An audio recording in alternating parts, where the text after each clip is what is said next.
सया पाया यदप्यसाध्वी लेभे गतिम धातृचितां ततोन्यं कं वा दयालुं शरणं व्रजेम। जिस पूत ने अपने स्तनों में जहर लगाकर मार डालने की नीयत से ठाकुर जी को जहर पिलाया, उसको भी ठाकुर जी ने अपना लोक दे दिया। ऐसा दयालु कौन होगा? यह श्लोक सुनते ही सुखदेव जी की परमहंस की अवस्था वाली निर्विकल्प समाधि समाप्त हो गई।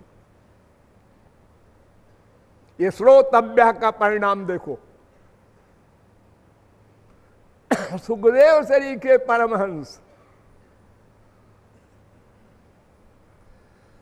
पहले स्कंद के चौथे अध्याय का चौथा श्लोक, आत्मा रामाश्च मुनयो निर्ग्रंथा अप्युरुक्रमे कुर्वन्त्यहैतुकीं भक्तिमित्थं भूत गुणो हरि। आत्मा राम लोग यानी आत्मा अपने आप में रमण करने वाले, परिपूर्ण तृप्त, बाहर से कुछ नहीं चाहिए। केन कम पश्चेत, केन कम सुनियात, केन कम जिघ्रीत, केन कम मनवीत, केन कम विनियात, सर्वत्र मैं को रियलाइज करने वाले परमहंस वे भी बरबस श्री कृष्ण की भक्ति करते हैं। क्यों? सगुण से विशेष साकार के सौंदर्य, सौशील्य, सौकुमार्य में ऐसा वैलक्षण्य है कि वो अपनी निर्गुण, निर्विशेष, निर्विकल्प समय को भूल जाते हैं। पहले स्कंद के 7वें अध्याय का 10वां श्लोक, हरेर गुणाक्षिप्त मतिर भगवान बादरायणी। ये बादरायणी सुखदेव परमहंस भगवान के गुणों से इनकी मति विभोर हो गई। ये श्रोतव्य देखो, भगवान के गुणों को सुना, ऐसे दयालु हैं श्री कृष्ण। और फिर उसके बाद भागवत का श्रवण किया, फिर सुनाया। इसलिए अकाम सर्व कामो वा मोक्ष काम उदारधी तीव्रेण भक्ति योगेन जजेत पुरुषम परम। अकाम हो यानी निष्काम हो या सकाम हो या मोक्ष काम हो, सबके लिए वही तीन, श्रोतव्य, कीर्तितव्य, स्मर्तव्य।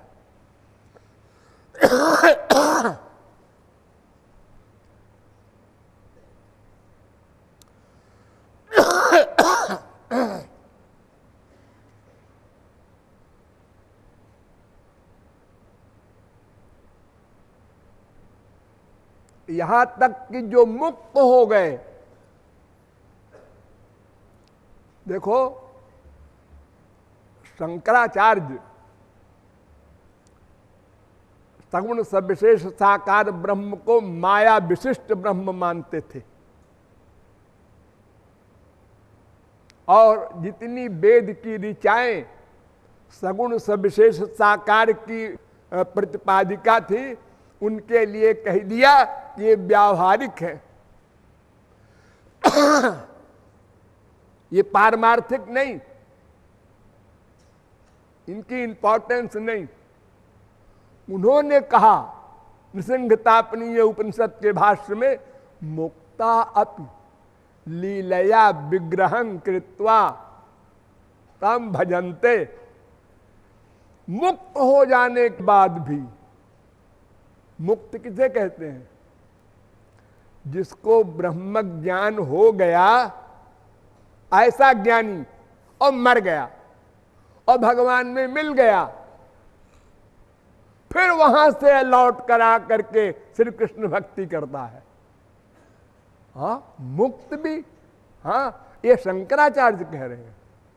अब मुक्ताप ही एनम उपासते, वेद भी कह रहा है। तो जब मुक्त भक्ति करता है तो जीवन मुक्त तो करेगा ही। जीवन मुक्त ब्रह्म पर चरित सुनहि तज ध्यान, जे हरि कथा न करहि रति तिनके ही पाखान। जीवन मुक्त कहते हैं जो मरा नहीं अभी ज्ञानी, प्रारब्ध भोग रहा है और अभी उसको ब्रह्म का अनुभव अंतःकरण की उपाधि पर हो रहा है। पूर्ण ब्रह्म का अनुभव मरने के बाद भगवान में जब मिल जाएगा तब होगा। अंतःकरण की उपाधि पर निर्विकल्प समाधि का उसको आनंद मिलता है, उसको जीवन मुक्त कहते हैं। उसका प्रारब्ध रहता है और जब प्रारब्ध भी समाप्त हो गया मरने के बाद तब वो मुक्त कहलाता है। तो जीवन मुक्त भी, साधक भी, सिद्ध भी, योगी भी, सबके लिए तीन साधना।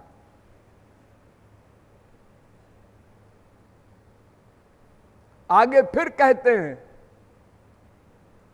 नहीं यतोन्य शिव पंथा विशता संसृता बिह, वासुदेवे भगवती भक्ति योगो यतो भवेत।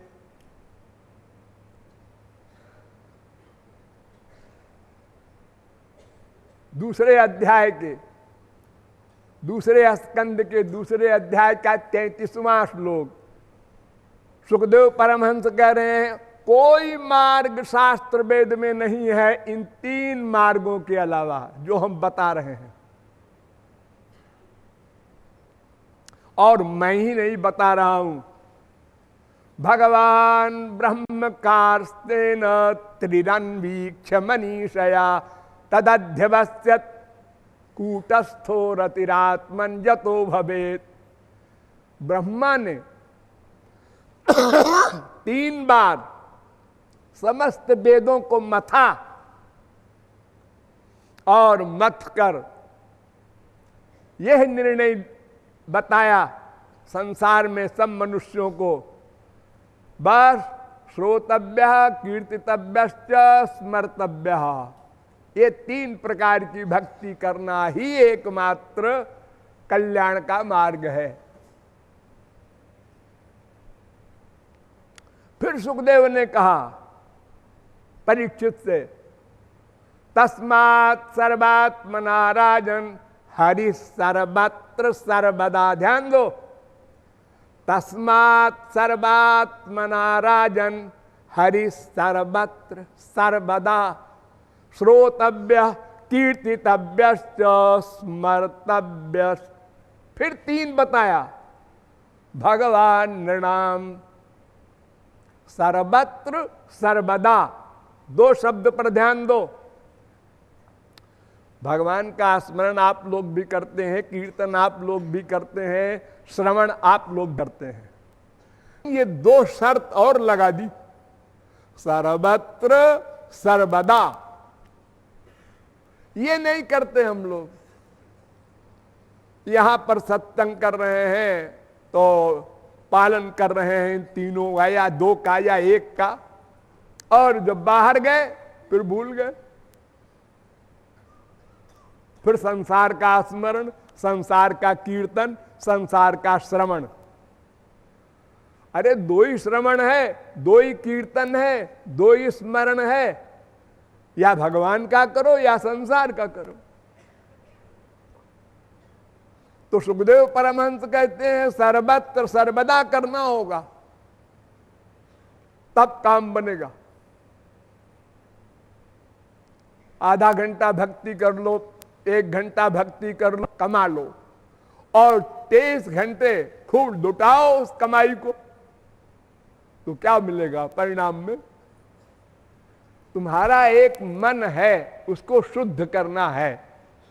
उस मन में अगर आधा घंटे आपने शुद्ध जल से धोया और 23.5 घंटे गंदे जल से धोया तो गंदगी बढ़ेगी, अंतःकरण शुद्ध नहीं होगा और गंदा होता जाएगा। यही हो रहा है।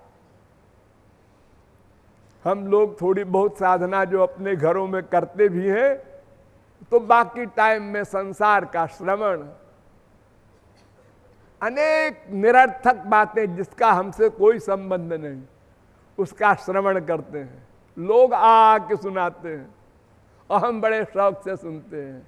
अच्छा फिर क्या हुआ? फिर उसकी लड़की भाग गई। अच्छा फिर क्या हुआ? अरे तुमसे क्या मतलब पड़ा है उससे?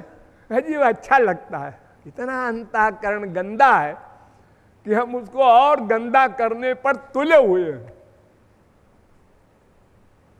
तो सुखदेव परमहंस कहते हैं कि हरि सर्वत्र सर्वदा श्रोतव्य कीर्तितव्यश्च स्मर्तव्यो भगवान नृणाम। सदा स्मरण करना है, सर्वत्र स्मरण करना है। कोई गंदी जगह नहीं होती, डरो मत। ये गंदी जगह है, यहां कैसे कीर्तन करें या स्मरण करें? जैसे अपनी माँ से, बाप से, भाई से, बीवी से, पति से प्यार करते हो हर समय हर जगह,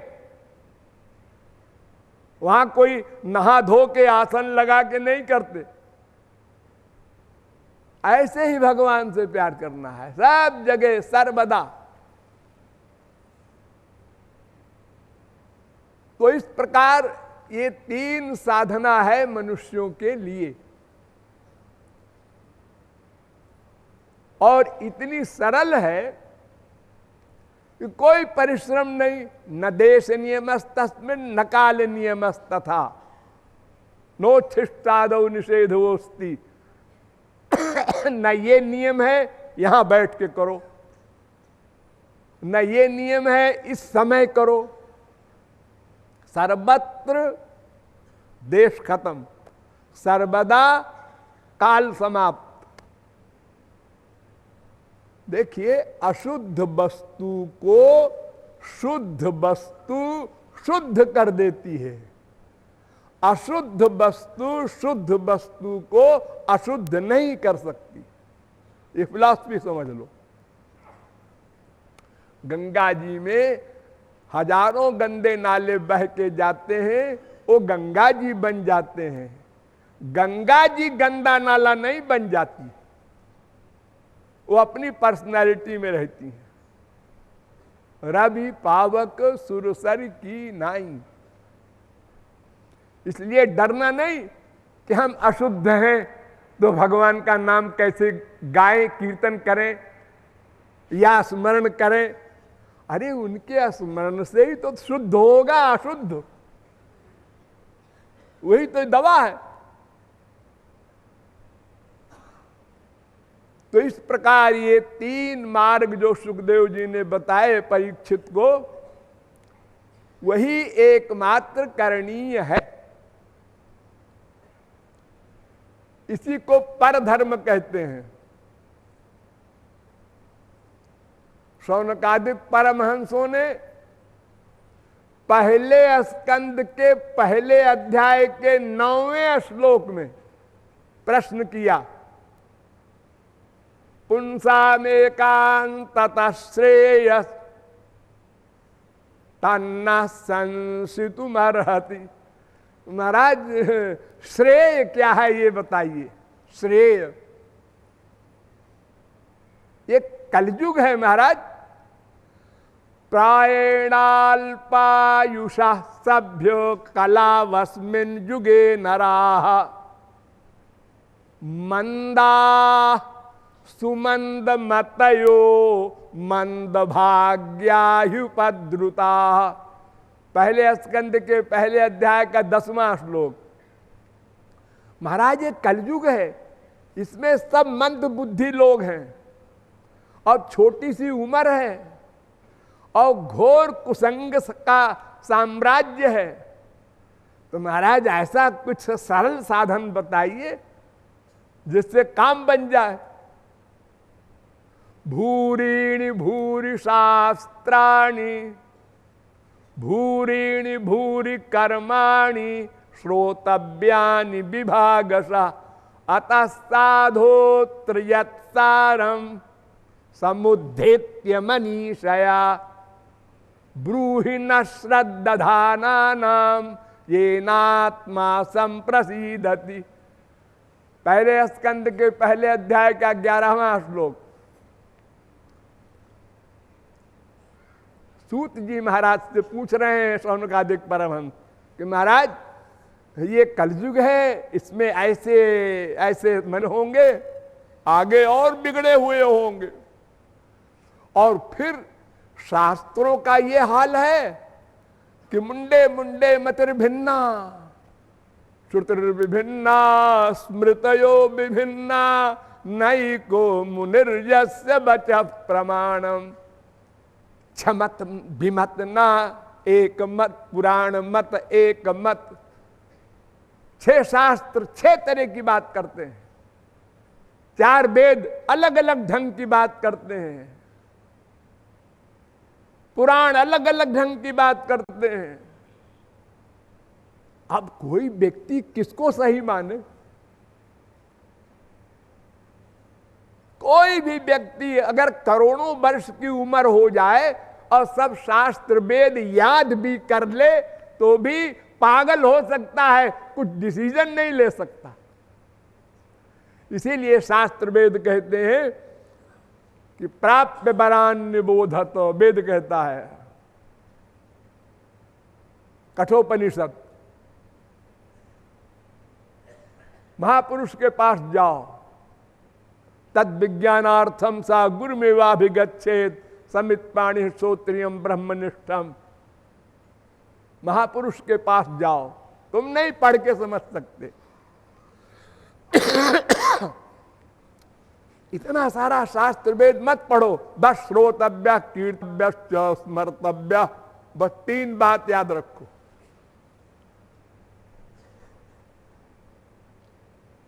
सार सार बताओ तो सूत जी ने कहा अच्छा सुनो सार एक श्लोक में। सबई पुंसाम परो धर्मो यतो भक्ति रधोक्षजे।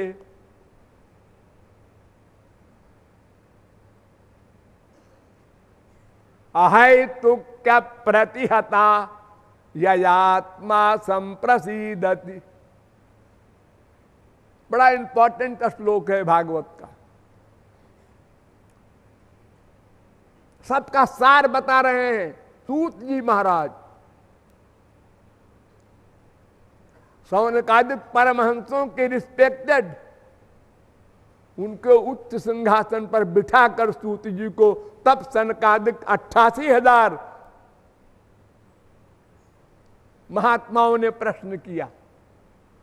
उन्होंने उत्तर दिया कि श्री कृष्ण की भक्ति ही मनुष्य का परम पर धर्म है। पर धर्म, हाँ, पुंसाम परो धर्म। ये पर धर्म क्या होता? इसका मतलब एक अपर धर्म भी होता है, 2 धर्म होते हैं, पर धर्म अपर धर्म। ध्यान दो, कठोपनिषद में कहा गया तयो श्रेय आददानस्य साधु भवति हीयते अर्थात याउ प्रेयो वृणीते। पहले अध्याय के 2री बल्ली का पहला मंत्र कठोपनिषद। अर्थात 2 मार्ग हैं, एक श्रेय एक प्रेय। उसी को कह रहे हैं एक परधर्म एक अपर धर्म। उसी का तीसरा नाम एक स्वाभाविक धर्म एक परिवर्तनीय धर्म, एक माइक धर्म एक दिव्य धर्म, एक त्रिगुणी धर्म एक गुणातीत धर्म। ये अनेक नाम हैं, 2 ही, श्रेय प्रेय। क्यों? तीसरा हो ही नहीं सकता। क्यों?